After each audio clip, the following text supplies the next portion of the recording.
राधे राधे, हर हर महादेव। दोस्तों 2025 समाप्त होने वाला है। 2025 का आखिरी प्रदोष कब पड़ रहा है आपको इस वीडियो में हम बताएंगे। पौष मास महीने के कृष्ण पक्ष की त्रयोदशी तिथि 16 दिसंबर को है या 17 दिसंबर को है।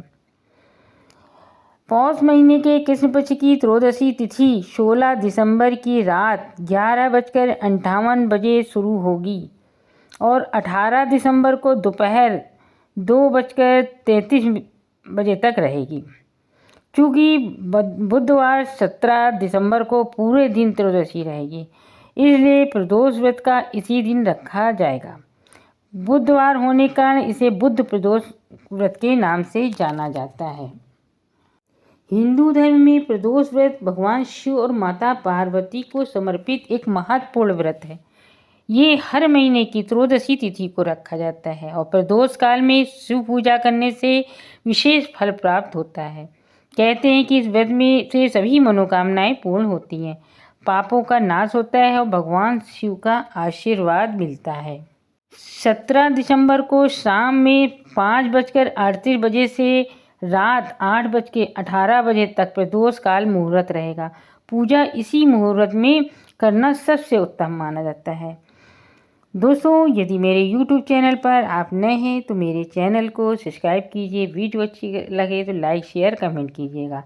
अब हम आपको प्रदोष का महत्व बताएंगे और इसकी प्रदोष की कथा सुनाएंगे।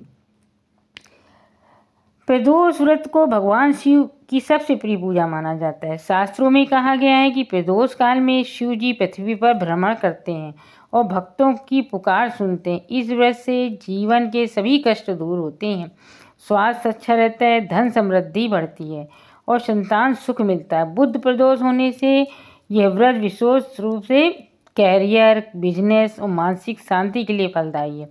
नियमित प्रदोष व्रत रखने से कुंडली के शिव संबंधी दोष भी दूर होते हैं। प्रदोष व्रत की पूजा शाम के समय करें। सबसे पहले स्नान करके स्वच्छ वस्त्र पहने। घर के मंदिर में भगवान शिव, माता पार्वती, गणेश जी की प्रतिमा स्थापित करें। शिवलिंग का अभिषेक दूध, दही, घी, शहद और गंगा जल से करें।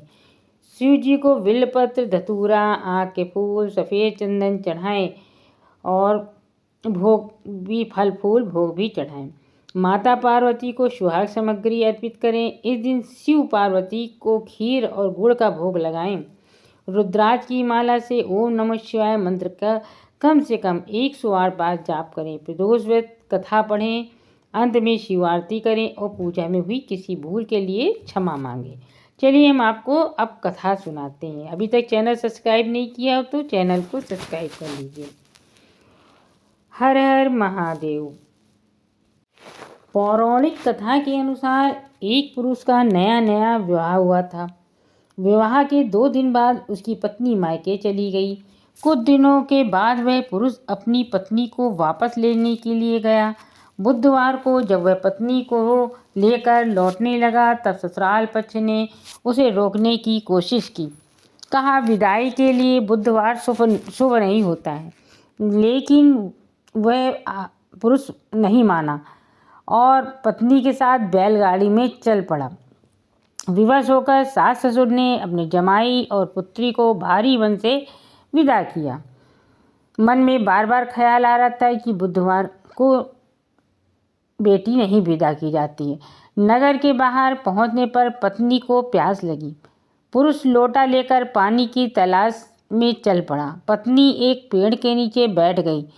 जब थोड़ी देर बाद पुरुष पानी लेकर वापस आया तो उसने देखा कि उसकी पत्नी किसी से हंस कर बात कर रही है और लोटे से पानी पी रही है। ये देखकर वह क्रोधित हो गया। जब वह पास पहुंचा तो उसने देखा कि उस आदमी की शक्ल उसकी तरह ही है। पत्नी भी सोच में पड़ गई। दोनों पुरुष झगड़ने लगे। धीरे धीरे वहाँ भीड़ एकत्रित हो गई और सिपाही भी आ गए। हम शक्ल आदमियों को देखकर वे भी हैरान हो गए। उन्होंने स्त्री से कहा कि उसका पति कौन है। स्त्री कर्तव्य मूढ़ हो गई। तब पुरुष भगवान शंकर से प्रार्थना करने लगा कि हे भगवान, हमारी रक्षा करना, मुझसे बहुत बड़ी भूल हो गई है। मैंने सास ससुर की बात नहीं मानी और बुधवार को पत्नी को विदा करा लिया। मैं भविष्य में ऐसा बिल्कुल भी नहीं करूँगा। जैसे ही पुरुष की प्रार्थना पूरी हुई, दूसरा व्यक्ति अंतर्ध्यान हो गया। पति पत्नी सकुशल अपने घर पहुंच गए। उसके बाद पति पत्नी ने नियमपूर्वक बुद्ध प्रदोष व्रत किया। प्रदोष के दिन ये प्रदोष व्रत कथा जरूर से पढ़नी चाहिए, सुननी चाहिए, तभी यह प्रदोष का व्रत पूर्ण होता है।